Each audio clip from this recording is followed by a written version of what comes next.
Ce soir, les rideaux sont tombés cet après-midi sous la 37e édition du concours national de lecture du Saint-Coran. Comme à chaque édition, le secrétaire général des affaires religieuses a distribué des prix aux lauréats. C'est le chef de l'État, professeur Alpha Condé, qui a présidé la cérémonie. Et puis, comment freiner l'immigration clandestine et l'exode rural à travers le secteur agricole? La question préoccupe les départements ministériels et partenaires impliqués dans le domaine. Des solutions innovantes sont envisagées. Enfin, à Conakry, les premières pluies commencent déjà à faire des dégâts à la commune de Matutu. Les populations des quartiers Sangoya et Simbaya avaient les pieds dans l'eau depuis ce matin. Voilà pour le sommaire. Encore une fois, bonsoir à toutes et à tous. Bienvenue dans Guinée Info. Le chef de l'État, professeur Alpha Condé, a reçu en audience ce samedi le Premier ministre de la Guinée-Bissau. C'est dans le cadre de la médiation de la CEDEAO pour la résolution de la crise entre les acteurs politiques de ce pays. Suivant l'esprit de la feuille de route élaborée par la CEDEAO, les élections législatives sont annoncées en vue de conduire à bon port le processus de paix en cours. Mohamed Lamine Souma du bureau de presse de la présidence. Le processus de paix en Guinée-Bissau est sur une bonne dynamique grâce à l'implication du président Alpha Condé et de son gouvernement. Ceci dans l'esprit de la feuille de route élaborée par la CEDEAO, tant et si bien que les élections législatives pointent à l'horizon. Je veux remercier le président pour son rôle dans l'accompagnement de la Guinée-Bissau pendant la crise politique que nous avons connue et en même temps partager avec lui sur l'évolution du processus d'organisation des élections de notre pays. La Guinée-Conakry et la Guinée-Bissau constituent une même maison avec deux portes d'entrée, Bissau et Conakry, ce qui fait que à chaque fois que nous avons des difficultés, Conakry reste la base d'appui, n'est-ce pas? Comme cela a été de par le passé pendant la guerre pour l'indépendance. Donc voilà la raison de notre passage à Conakry. C'est tout à fait naturel que nous, on travaille avec le président qui est toujours disponible pour la Guinée-Bissau. Le président Alpha Condé et son gouvernement multiplient donc les efforts dans le but d'amener les frères de Bissau à une solution pacifique et viable. Au nom du président de la République, remercier et féliciter Monsieur le Premier ministre qui a pris service il y a juste quelques mois et qui est en train de mettre en œuvre la feuille de route de la CEDEAO qui a été inspirée des accords de Conakry. Le président de la République de Guinée, au nom de la CEDEAO en tant que médiateur, continuera à fournir tous les efforts pour accompagner la Guinée-Bissau pour qu'on puisse organiser les élections dans les meilleures conditions, mais aussi veiller à ce que toutes les réformes qui assure définitivement la stabilité de la Guinée-Bissau puisse être menée en tenant compte bien sûr de l'avis et de l'adhésion de toutes les parties prenantes. Comme on le voit, la médiation de la CEDEAO en Guinée-Bissau par le biais du président Alpha Condé porte des fruits et augure des lendemains meilleurs. Toujours dans l'agenda du chef de l'État, professeur Alpha Condé a présidé ce samedi la clôture du concours national de lecture, de mémorisation, de récitation et d'interprétation du Saint-Coran pour cette 37e édition. 200 candidats ont pris part à ce concours dans la catégorie Coran entier sur le jeune Mamoudou Diallo, 22 ans, qui a raflé le premier prix avec à la clé 20 millions de francs guinéens et plusieurs cadeaux. 6 autres prix ont été décernés dans 6 catégories. Mohamed Lamine Souma, Cheikh Mabinti Silla, Boubacar Souma, Mandiou Sidibé. Rayonnantes comme leur religion, les femmes en l'islam ont fait salle comble au palais du peuple de Conakry. Les rideaux sont tombés sur la 37e édition du concours national de lecture, récitation et interprétation du Saint-Coran ce samedi 2 juin 2018. Les candidats venus des 4 régions naturelles du pays ont fait la compétition dans cette catégorie différente. Le premier de la première catégorie a eu droit à une enveloppe de 20 millions de francs guinéens. Les candidats ont été notés sur 3 rubriques. La première rubrique il s'agit de la mémorisation parfaite des lettres du Saint-Coran. Qu'ils mémorisent tout le Saint-Coran sans laisser ne serait-ce qu'une virgule. La deuxième rubrique, c'est le respect de la prononciation des lettres du Saint-Coran. La troisième, c'est sa voix mélodieuse qui est un don d'Allah subhanahu wa ta'ala. Donc, après ces jours de travaux, voici les résultats par catégorie. Je rappelle que nous avons 7 catégories. La première catégorie, c'est la mémorisation du Coran en entier avec 3 différentes narrations, 3 narrations que nous appelons par riwayat. Nous allons nous limiter à proclamer les lauréats seulement, qui sont au nombre de 5 pour chaque catégorie. Premier de la première catégorie, Mahmoud Diallo, Institut Al-Qira'at de Sangoya. Le président Alpha Condé a insisté sur la nécessité pour les parents d'inscrire leurs enfants à l'école coranique pour une meilleure connaissance de l'islam, dans le but d'attirer les musulmans à s'intéresser davantage à ce concours national. Le chef de l'État a ajouté la somme de 5 millions de francs guinéens pour chaque lauréat. L'opérateur économique Elhadji Kenyeko Diallo, PDG des Moulins d'Afrique, a fait de même. Un motif de satisfaction pour le secrétariat général des affaires religieuses. Ce concours, comme vous le savez, est l'occasion pour les fidèles musulmans des 4 régions naturelles de la Guinée de se retrouver et de mesurer le niveau de connaissance en islam. Et nous sommes fiers de constater que la Guinée peut davantage participer au concours culturel islamique au plan international. En reconnaissance de leur implication, les organisateurs ont attribué un satisfecit au secrétaire général des affaires religieuses, Ali Jamal Bangoura, un satisfecit au premier ministre chef du gouvernement Kassori Fofana et un satisfecit au président Alpha Condé.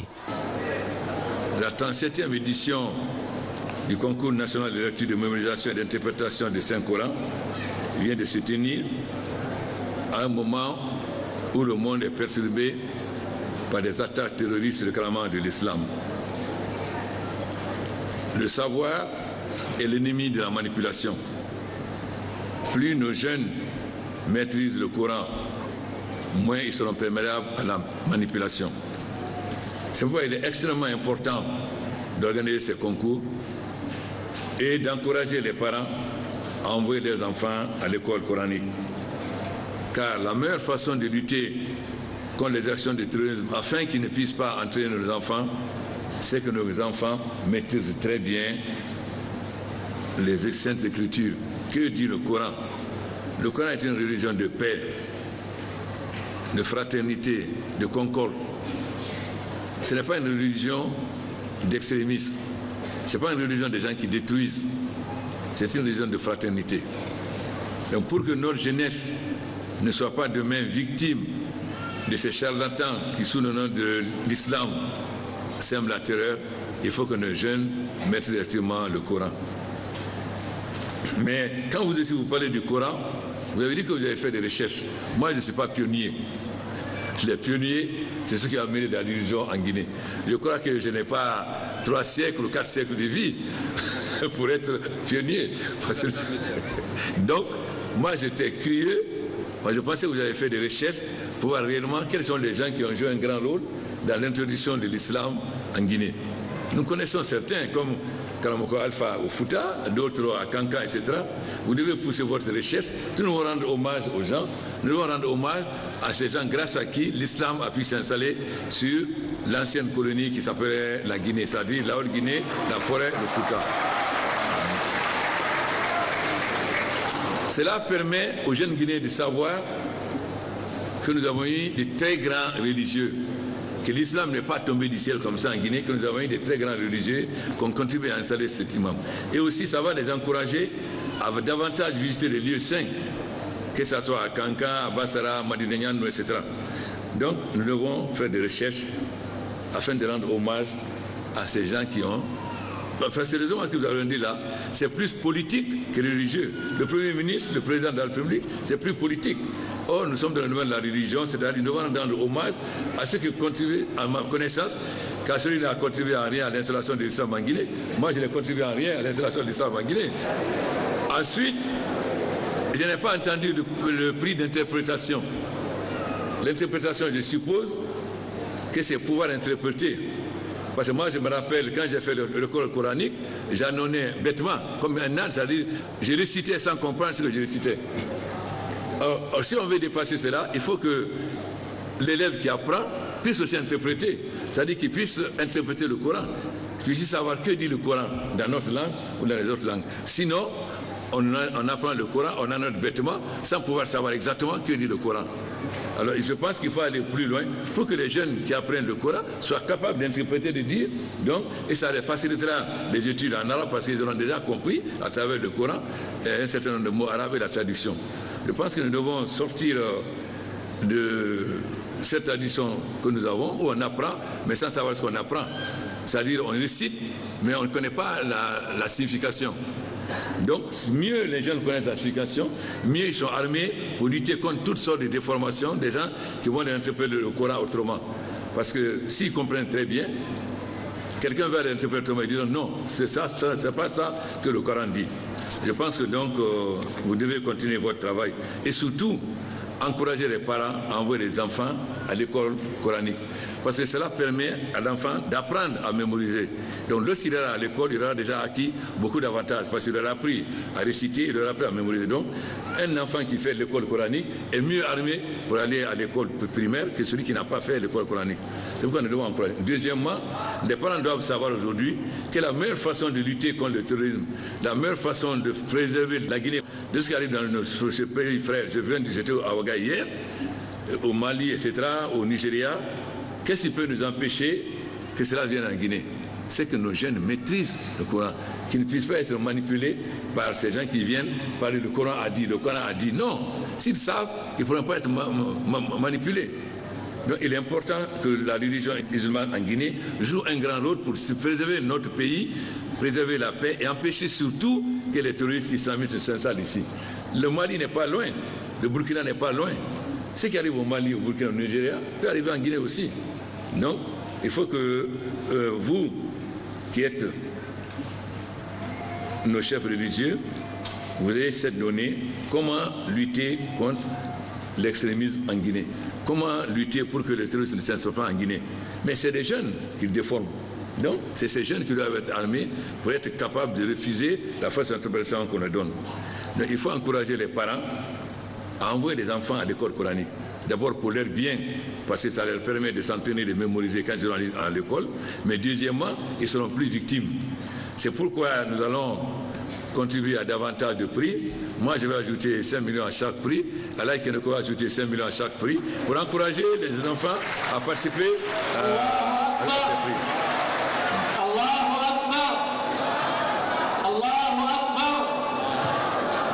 Je suis très heureux aussi de la présence de nos amis de l'Arabie Saoudite parce que je vais dans 48 heures, je suis invité par le gardien de 2 mosquées pour aller faire la Oumra.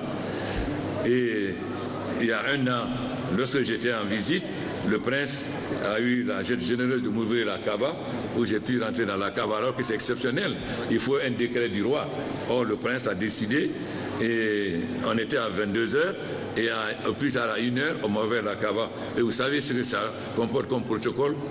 Donc je suis très heureux de leur présence ici, et je suis très heureux d'aller représenter de nouveau la Guinée à la Oumra.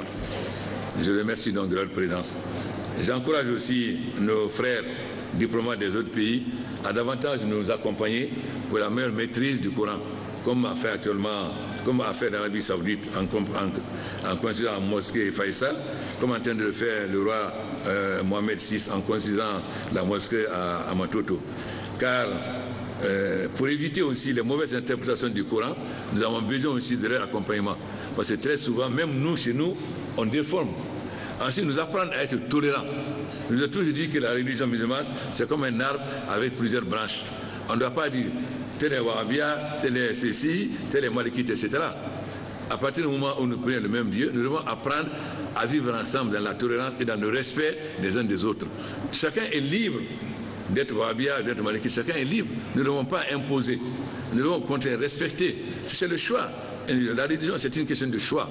Chacun choisit de prier comme ça ou de prier comme ça. On doit respecter ce choix.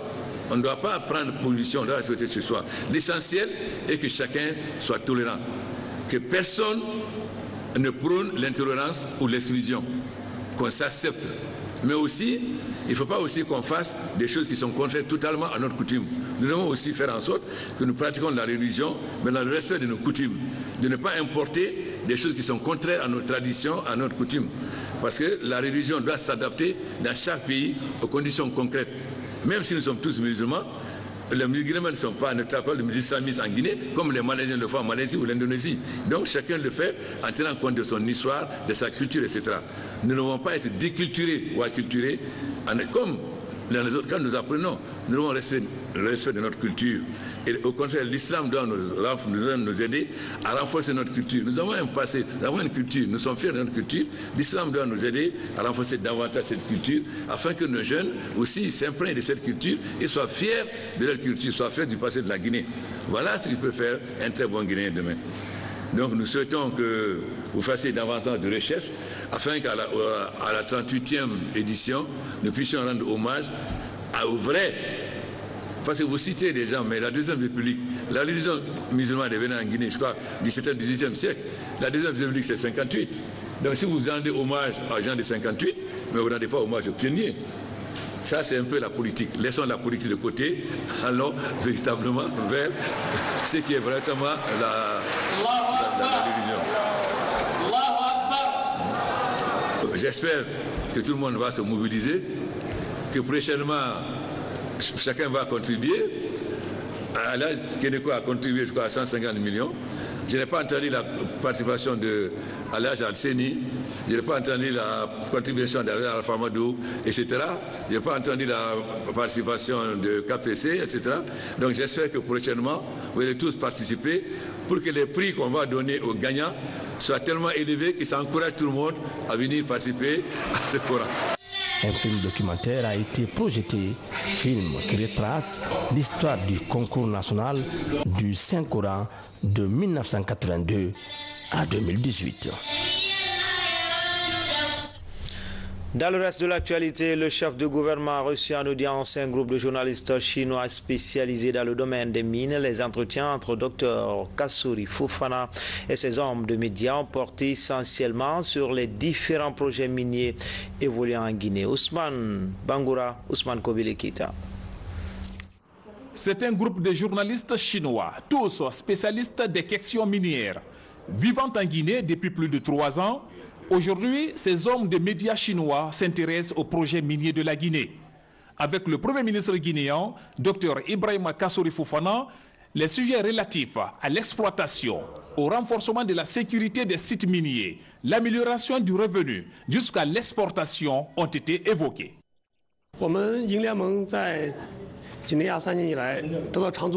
Le but de vie du groupe journaliste chinois, c'est d'abord pour rapporter notre développement du projet au premier ministre. Et aussi, on veut savoir les autres demandes ou bien les autres attentes pour notre projet, pour qu'on puisse bien améliorer notre projet dans la future. Et aussi, comme maintenant le projet s'est beaucoup développé au niveau mondial, on voudrait faire plus de contributions pour la Guinée et aussi on voudrait ramener et apporter la confiance des investisseurs étrangers pour la Guinée. Et aussi le troisième, qu'on va créer plus d'employés pour la Guinée. Et le quatrième, c'est qu'on souhaite on pourra avoir le plus de soutien du gouvernement.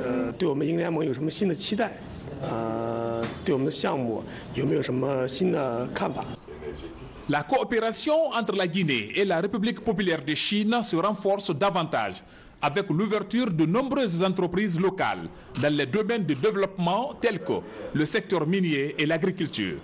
Le Premier ministre, Dr Ibrahima Kassory Fofana, veut aller vite et bien avec les partenaires pour faciliter l'investissement en Guinée dans la plus grande confiance.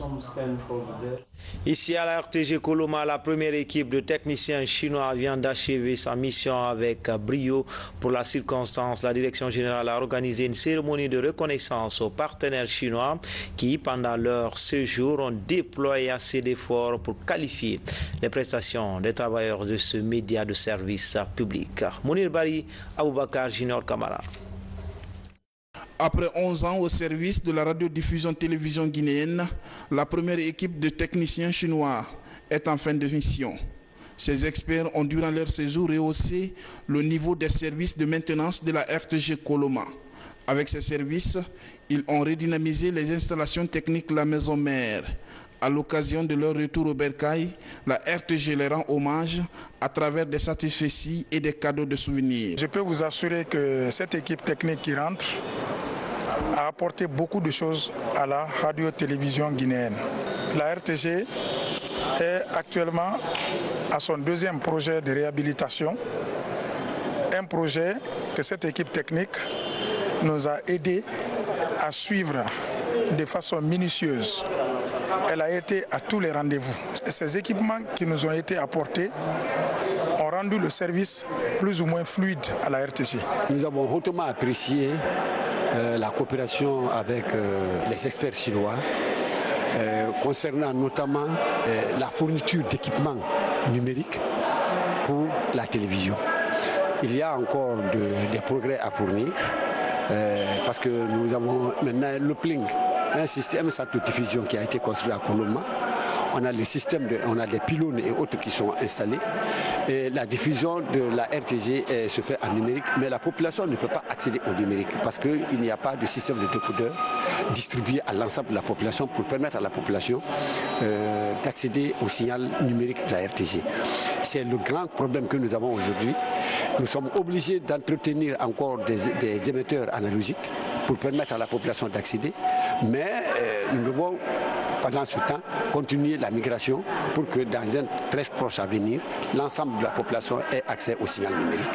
Fruit de la coopération sino-guinéenne, la mission a exprimé sa satisfaction à l'endroit des autorités du ministère de la Communication et de la RTG, avant d'annoncer la présence d'un nouveau groupe d'experts venus assurer la relève, histoire de permettre à la RTG de relever les défis de la numérisation et de la formation. Après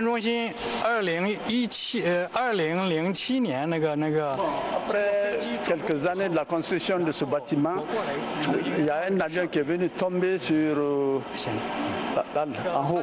Donc il est venu directement en ce moment pour constater la chose et se mettre au travail. Jusqu'à ce moment, il est là tout le temps au service de la radio. Depuis plusieurs années, la coopération sino-guinéenne est le premier partenaire de l'audiovisuel public. De nouvelles réformes et des mesures d'accompagnement sont annoncées par la coopération chinoise pour permettre à la RTG de qualifier ses prestations et de renforcer les capacités de ses agents. Dans l'actualité également, les cérémonies de passation de services se poursuivent dans certains départements ministériels à la coopération. Dr Diéné Keita a pris fonction au ministère de la Santé. Dr Edouard Nyankouilama succède à Dr Abdourahmane Diallo et à l'éducation nationale. Ibrahim Khalil Konaté cède le fauteuil à Maurice Sangari. Le condensé avec Maïmouna Bela Diallo. Le nouveau décret présidentiel a fait éclater le ministère du Plan et de la Coopération internationale en deux départements. Le ministère du Plan et du Développement économique et celui de la Coopération et de l'intégration africaine. Hadjama Makani Diallo, qui gérait jusque-là les deux départements cumulés, a donc passé le témoin ce vendredi à Dr Diéné Keita, récemment nommé ministre de la Coopération et de l'intégration africaine. Madame le ministre Kani Diallo, ministre sortante du Plan et de la Coopération internationale, je vous dis merci. Merci pour les résultats remarquables enregistrés durant votre passage à la tête de ce département. Acceptez que je n'en cite que 3. La vision prospective Guinée Vision 2040, le Plan national de développement économique et social 2016-2020, et la très prolifique réunion du groupe consultatif sur le PNDS. Félicitations, Madame. Notre mission sera d'assurer la mobilisation des ressources pour le financement du développement. Dans cette perspective, nous mettons un accent particulier sur la consolidation et la diversification des partenariats, sur la promotion de la coopération Sud-Sud, sur la vérification sur le terrain de la pertinence de l'aide en termes d'amélioration des capacités productives de notre pays et de son impact sur le bien-être des populations dans le cadre de la réalisation des objectifs de développement durable. Après 2 ans et demi d'exercice à la tête du ministère de la Santé, Dr Abdourahmane Diallo passe le témoin à Dr Edouard Nyankoy Lama. Au compte du bilan du ministre sortant, la mobilisation de 45 millions de dollars américains pour le renforcement du système santé en général et de la vaccination de routine pour les 5 prochaines années, la réduction du taux de paludisme de 44 à 15%, l'affectation de 95% des 4312 agents de santé recrutés à la fonction publique. À cela s'ajoute la réhabilitation et l'équipement de 125 infrastructures sanitaires sur l'ensemble du pays. Des performances sur lesquelles le nouveau promu, Dr Edouard Lama, compte s'appuyer pour l'exécution de son plan d'action. Je voudrais donc saisir cette occasion pour remercier tous, et en particulier le Dr Abdourahmane Diallo, pour les résultats obtenus.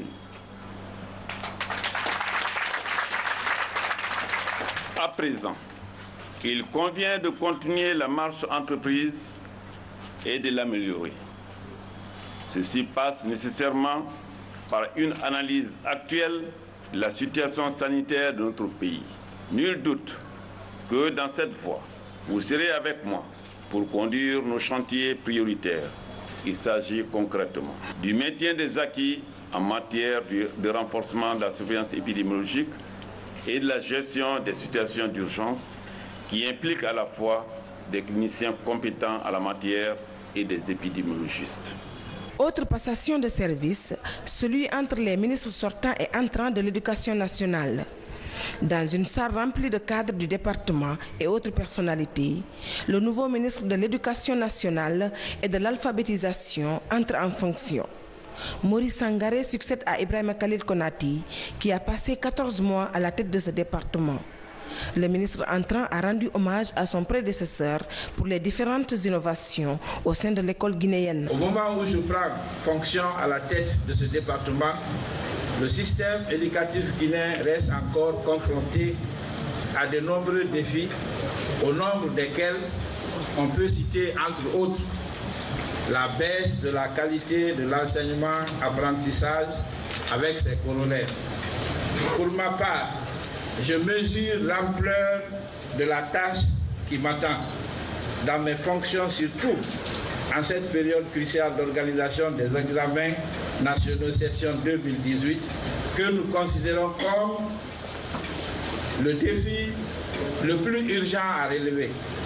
C'est pourquoi je demande humblement le concours loyal de tous les collaborateurs et partenaires afin de m'accompagner pour pérenniser les acquis et engager d'autres réformes pour l'amélioration de notre système. Ces nouveaux promus au sein du gouvernement Kassory comptent s'appuyer sur l'ensemble des compétences internes et externes pour faire face aux défis qui les attendent désormais au niveau de leurs départements respectifs.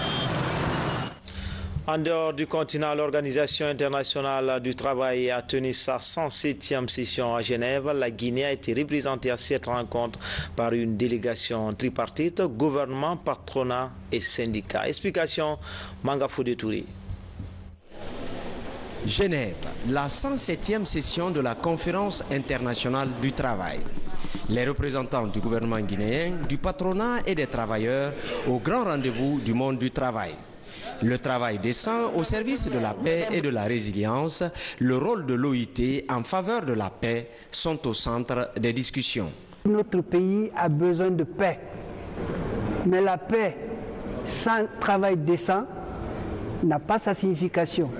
Et qui dit travail décent parle d'emploi décent. Et qui dit emploi décent parle de salaire décent. Et qui dit travail décent parle de protection sociale. Aujourd'hui, les 3 institutions de protection sociale doivent être, pour le travailleur guinéen et les employeurs, un outil important de lutte contre la pauvreté. En portant la voix de son pays lors de ces assises, la délégation guinéenne a mis un accent particulier sur l'action de l'OIT dans la coopération pour le développement durable, la violence et le harcèlement en milieu du travail. Du haut de la tribune, le vice-président de la Confédération patronale des entreprises de Guinée CEPEG fait le plaidoyer des employeurs du pays. Notre souci majeur soit de permettre à ces milliers d'employeurs qui assurent la protection sociale dans des centaines de milliers de personnes de rejoindre le plus vaste réseau d'employeurs au monde pour bénéficier des avantages tels que la coopération technique, la participation aux conférences, ateliers, séminaires, aux plateformes interactives, etc. Pour notre part, je vous rassure que grande est notre volonté d'être membre de l'OIE pour apporter notre contribution au monde du travail. Quelques mois après les remous sociaux en Guinée, cette conférence internationale du travail débouche sur une image d'unité et de cohésion des acteurs sociaux du pays pour le mieux-être des Guinéens. Comment poser les jalons d'une agriculture attractive pour freiner l'exode rural et l'immigration clandestine? Face à cette problématique, les départements de l'agriculture, de la formation professionnelle, mais aussi les partenaires techniques et financiers comme la Banque mondiale proposent des solutions innovantes pour ainsi améliorer l'employabilité des jeunes par le biais des métiers agricoles. Mohamed Achassila, Fodé Camara. La ruée des milliers de jeunes Africains vers le vieux continent. Sur cette route périlleuse vers l'Europe considérée comme un Eldorado, des bravalides, braves vents et marées, en Libye et aux îles Canaries. En Guinée, pour freiner l'immigration clandestine, un ambitieux projet pilote d'entrepreneuriat agricole jeune est en gestation. C'est un projet qui va être piloté ou copiloté par le ministère de l'Agriculture et le ministère de l'Emploi, du Travail et de l'Enseignement technique. L'idée, c'est de faire en sorte que les instructions du président de la République liées à la cohésion gouvernementale soient respectées. Quand vous parlez d'entrepreneuriat agricole, vous parlez non seulement de maîtrise agricole, mais vous parlez aussi de maîtrise entrepreneuriale. Les rapports provisoires de diagnostic du projet pilote Entrepreneuriat agricole jeune sont validés. Cet investissement de la Banque africaine de développement vise à professionnaliser les jeunes pour des métiers ruraux très attractifs.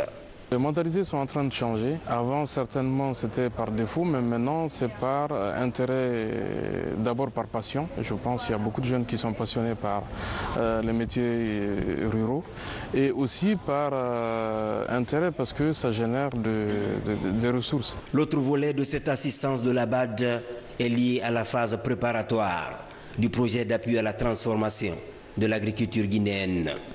Principale activité déjà menée, le ciblage des préfectures, la question foncière et l'identification des filières porteuses. Ce projet d'une durée de 6 ans va toucher 8 préfectures pour plus de compétitivité des produits agricoles. On a compris depuis le départ qu'il ne suffit pas de produire. Il faut produire en quantité et en qualité, mais également il faut pouvoir transformer pour avoir de la valeur ajoutée. Aussi, essayer de faire en sorte que les produits transformés ou les produits même qui sont frais, qui sont mis sur le marché, soient de très bonne qualité. Donc veiller surtout à développer une approche de qualité pour améliorer la compétitivité des filières agricoles. Ces études pour la mise en œuvre des projets d'appui à la transformation de l'agriculture guinéenne et de la promotion de l'emploi jeune confortent l'émergence d'une agriculture plus rémunératrice pour les producteurs et susceptible de dissuader de potentiels candidats à l'exode rural et l'immigration clandestine. Enfin, les fines pluies qui se sont abattues hier sur Conakry ont laissé quelques dégâts à Imbaya. C'est dans la commune de Matoto. Vous allez le voir, plusieurs concessions ont été inondées et leur contenu détruit dans sa presque totalité. Habib Thiam nous fait le point. Imbaya, les premières pluies de la nuit ont provoqué la fureur de ces ordures. Plusieurs concessions du bas quartier en ont payé les frais. Toutes les ordures qui quittent en haut se retrouvent ici. Les victimes ont pris d'assaut cette partie de l'autoroute où la circulation cède la place aux immondices. Réaction spontanée d'une population en colère après avoir presque tout perdu. Nous sommes inondés. Chaque année, c'est comme ça. On lance un appel vraiment aux bonnes volontés de venir en aide, de nous aider, Nous sommes envahis de l'eau ici. Regardez, tout le monde pleure ici. Nous sommes dans la boue totale comme ça là. Depuis 22h15 hier, on est dans la merde. C'est le fossé, la pluie d'hier a cassé la maison, donc l'eau est remplie. Les dégâts matériels sont énormes. On a tout perdu, tout est foutu. Face au sinistre, les forces de l'ordre jouent à l'apaisement. Si leur présence a permis de dissuader d'éventuels troubles sur l'autoroute, libérer la circulation est une autre solution à négocier ce samedi. C'était tout pour les infos. Grand était le plaisir pour moi de vous servir. À demain, même heure, même chaîne, avec toujours le même plaisir.